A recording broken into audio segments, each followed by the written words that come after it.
Hi there, guys. My name is David Keller, and I've hijacked the hashtag Wednesday Match Play studio to discuss the 2018 Ryder Cup. As you can tell by my accent, I am over the moon that Team Europe won this year. But not sure how Ricky feels about that, especially with his boy, Tiger. Ricky, give us your thoughts on this year's Ryder Cup.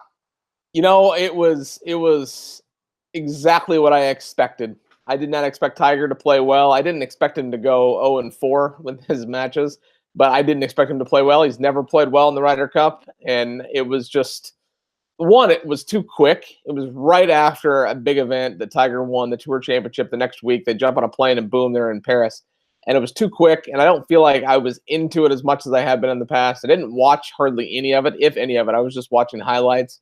But, you know, it was exactly what I expected to happen, and we'll talk about that tonight, I'm sure, in this episode of the Emergency 9, but excited to hear what questions you have for me.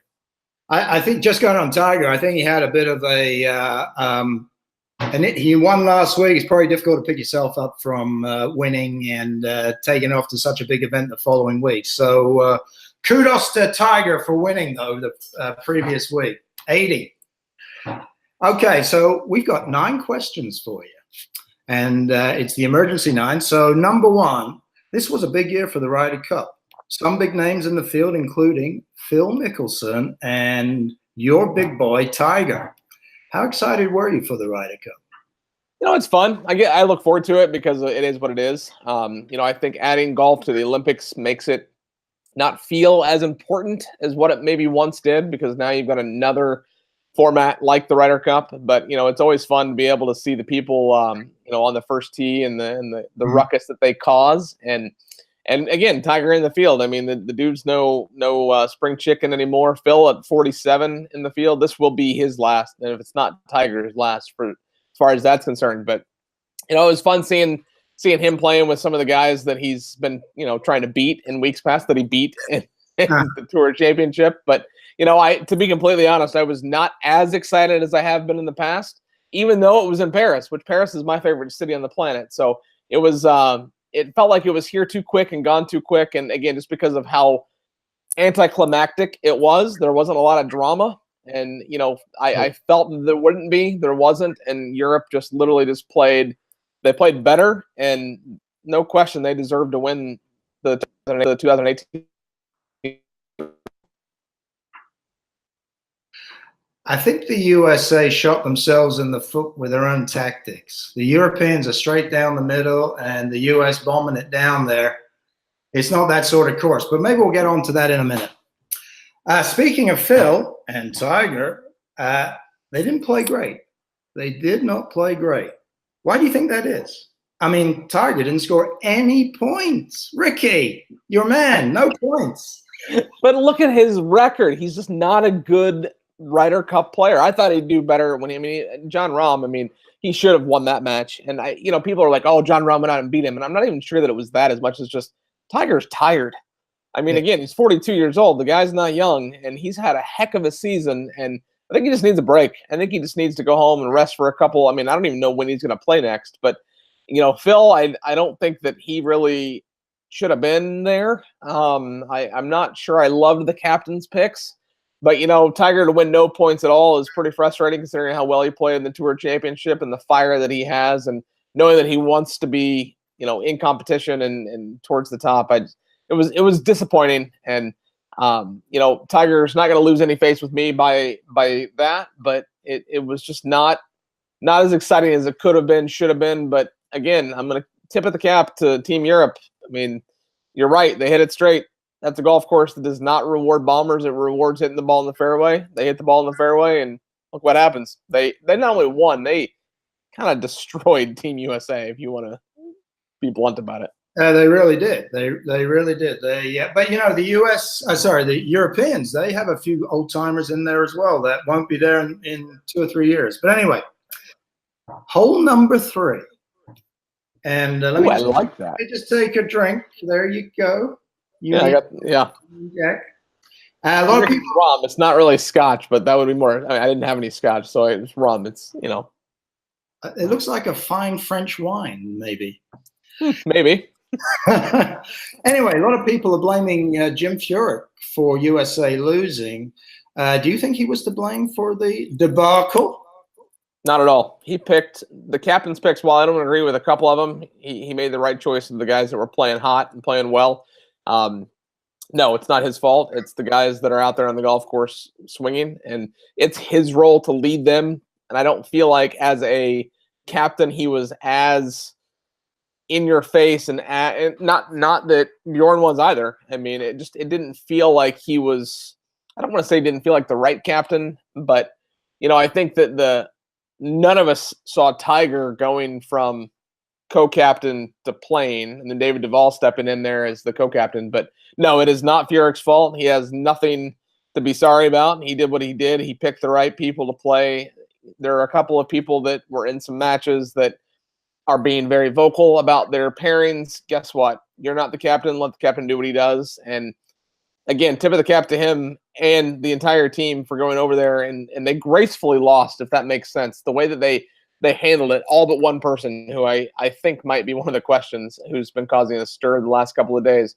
But they handled it gracefully, and good for them for losing with dignity. And it's not Furyk's fault. And if anybody's trying to blame him, move along, because he wasn't out there making the shots that were not hitting the fairways and not finding the bottom of the cup.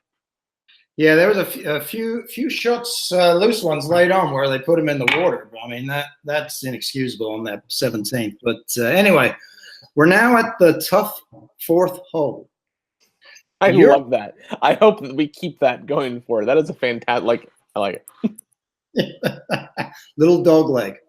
Europe has won 9 of the last 12 Ryder Cups. Why do you think that is?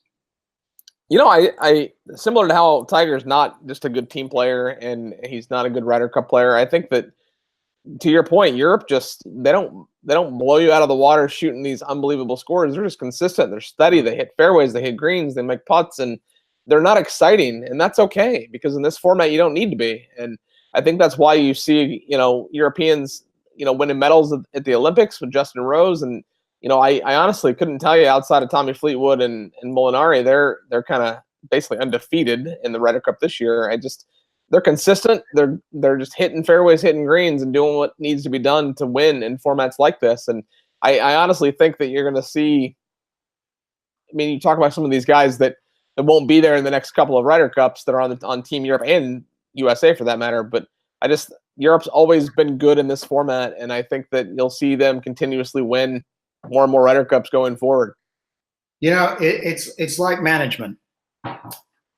They got good leaders and they've got great workers, and it's not individuals. And the U.S. team, I think, are individuals, great individuals. But when you work somewhere, the best type of you need a great manager, and if you got a great manager who's looking after their stuff, everybody comes together. And I think that's Europe's thing for many, many years. They're not the better players, but they just work as a team better. Anyway, we're at the 5th. You got to lay up here. There's a lake in the middle, and then a little short iron over that, as you well know. Anyway, Le Golf National looked great on TV. They had great weather too. Maybe a little chilly, but the sun was shining. Thoughts on the Ryder Cup being in the city of love? Oh God, I love Paris so much. I mean, my entire home is decorated in Parisian stuff. I actually have a guest bedroom that I have branded Hotel de Paris, because I just love Paris so much. And I'm not kidding. There's a sign above the door that says Hotel de Paris. Like, it's legitimate. And they did a good job. I think they did a really good job with the golf course conditions. It's a course that we didn't know a lot about before the Ryder Cup. Looked incredible on TV, great course conditions, and the social media that you got from the players and from the media. I mean, my God, 95% of the people that I follow were golf-related people, right? And people that were over there going out and seeing things and taking pictures, and it felt like a really good place to have a Ryder Cup. The weather was perfect. Like you said, a little chilly in the mornings, but it was great weather throughout. And Paris, as in my opinion, they do anything that they touch, whether it's cheese, whether it's wine, whether it's food, they always hit a home run. And this year with the Ryder Cup, they absolutely hit a home run at Le Golf National. Cool. Hole 6, little par 3. Pin's tucked in the left-hand side, but you don't want to short side yourself, I'll tell you that. So, Patrick Reed. Good old Patrick. I quite like him, actually, but I don't know. Stop it. We might fight. Oh, my God. I think I know what you're going to say here, too. Character. He's a character. Like him or loathe him. It's a bit like Poulter. Like him or loathe him, they're characters. I love Poulter. I like Poulter, so except he sports Arsenal, which is not good. But anyway, so Patrick made a few comments about his pairings this year. Even his wife spoke up on Twitter. I mean, come on, lordy. You're not the biggest Reed fan. I know that for sure. Thoughts on what he said? So, suck it up and shut up. You lost. Move along. It has nothing to do with the pairings. You got to figure it out. To your point about Europe having good leaders and the workers that are on the golf course hitting the shots, they're not complaining about their pairings. I mean, I think that his wife made some comments that were uncalled for and unnecessary.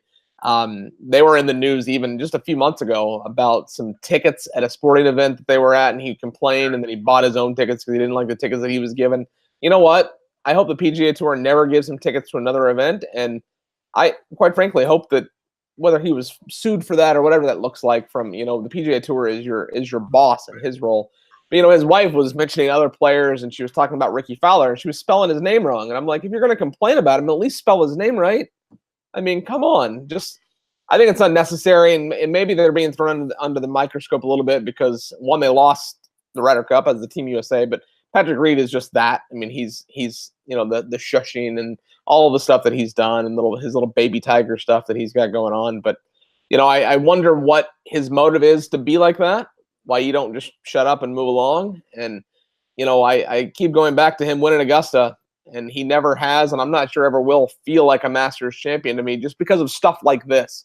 Right. A Masters champion doesn't go play in the Ryder Cup, and there are 100 other people that would do whatever they could in the world to be in those shoes. They're not going to complain, and you're going to sit there and talk about your pairing being bad. And I mean, I don't know. I don't like it, and love him or hate him, as you said. I'm on the hate him side, and it's unfortunate that he has to do this after the Team USA losing. And I just hope he realizes and kind of maybe grows up a little bit. Whether it's over the season starts this week. They're in Silverado right now in Napa for the Safeway. But I just hope that he kind of maybe grows up a little bit and realizes he needs to be a little bit more mature, both on and off the golf course.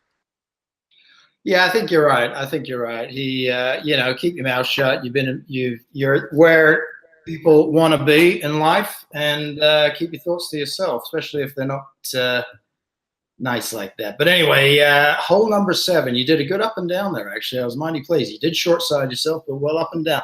Now, birdie opportunity, par 5, just over 500 yards, number 7. Do you think Phil and Tiger's performance will affect ratings for their big match in Vegas next month? No, I don't think so. I think the fact that it's pay-per-view is going to hurt it a little bit. I mean, I'm not going to pay for it, and I'm Tiger's biggest fan, because what am I going to do? I'm either going to go to a bar that's playing it, or I'm going to watch it on Twitter, or I'm going to wait until tomorrow and watch it. I'm not going to pay for it. But, I think that that was kind of a publicity stunt that was unnecessary. I don't like how the PGA Tour made them change the number from 10 million to 9 million because they didn't want it to be the same increment as the FedEx Cup. I get it, whatever. It'll be fun. It'll be neat, especially if it's uncut and they put microphones on them. That'd be even more fun. But anything out. If it's pay-per-view, they shouldn't bleep anything out. Like I want but as much as I think that it'll be fun, Tiger wins by 3. Like, it's not even going to be close. I mean, as bad as Tiger played at the Ryder Cup, their careers weren't close. So it's gonna be fun, and and that's why they're doing it. They're not doing it, as a big serious to do, and it'll be interesting to see what comes of it. And somebody's walking away with $9 million, that's for sure. And I have a feeling it's gonna be my boy the GOAT.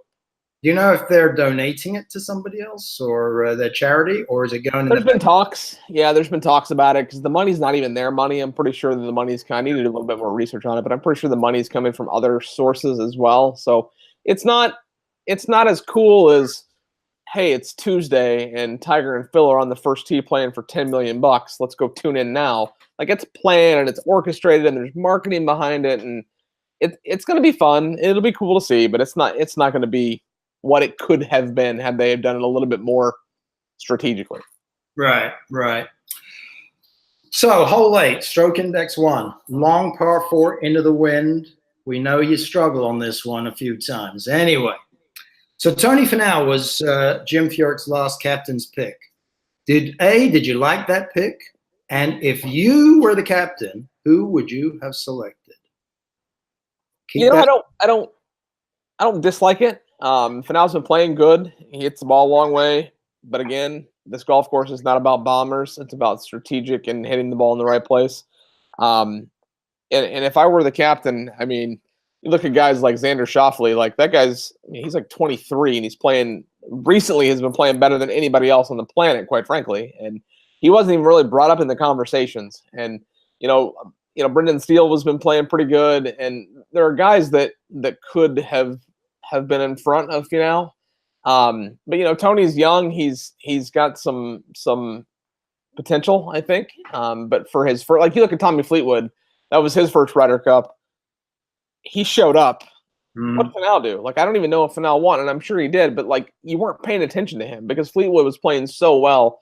I don't know. Again, I think it just goes back to the fact that Europe just plays better as a team, and I think that there might have been a little bit of pressure to pick Finau. I mean, obviously Tiger was going to be a pick, and obviously Phil was going to be a pick. Phil's played pretty good this year for as old as he is, and I think that those were two obvious, no question, they're getting picked.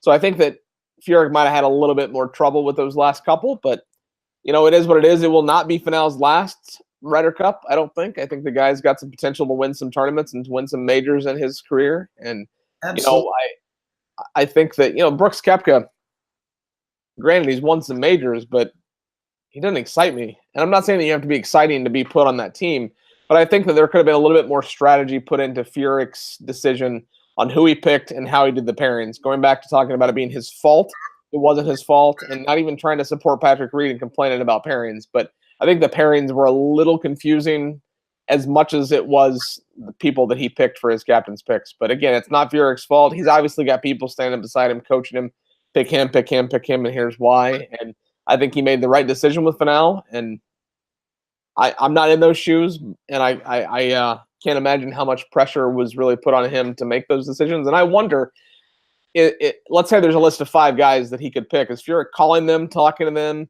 like let's have lunch and talk about what it would mean for you to be on the team? Because I think that's as important as anything.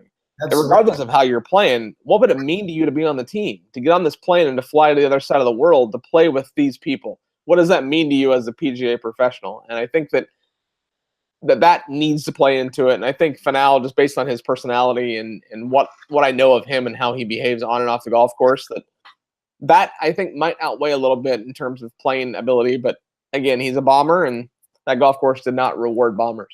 I don't know who he beat. I don't know if he beat Fleetwood, but he killed somebody. He played very well. Was it Fleetwood he played? I don't know who he played. I don't remember. He killed it. It was the big matches that I was paying attention to. Because, I mean, it was obviously Tiger and Fleetwood and Molinari. My God, like they just get out of their way. They posted a video today or yesterday, and they're like laying in bed with the Ryder Cup. Cool. It was pretty funny. That's very funny. Anyway, hole number 9, short par 4, drivable. So the Ryder Cup 2020 is at Whistling Straits. How do you think the U.S. team will compete in 2020? Polar opposite. That's a bomber's paradise. I mean, you saw Dustin Johnson play well there, and it's just grip it, rip it. And obviously, you got to be in the fairway. And it's a long golf course compared to, Golf National. God, it's 6,800 yards, I think, 7,000. Like, it was super short a couple of days. And I think Whistling Straits plays into America's favor. But again, Team Europe is solid. They play smart, always play smart in this format. And I think it'll be interesting to see because you've got so many people playing well right now. And I think a part of that is because of Tiger. And I honestly think that Team Europe's got a good chance at Whistling Straits next year because these guys are still hitting the ball a long way. And, Fleetwood's still young and Molinari's young. I mean, you've still got the guys that are playing well. And it's going to be fun to see. I was actually just this week, last Friday, I was interviewed by it was funny. I was stalking them on Facebook. It's a online magazine called Links and Libations. I mean, my God, golf and booze. Are you kidding me? That's my thing. So I stalked them a little bit and they invited me to come on the show. We've since hit it off. They live not far from Whistling Straits.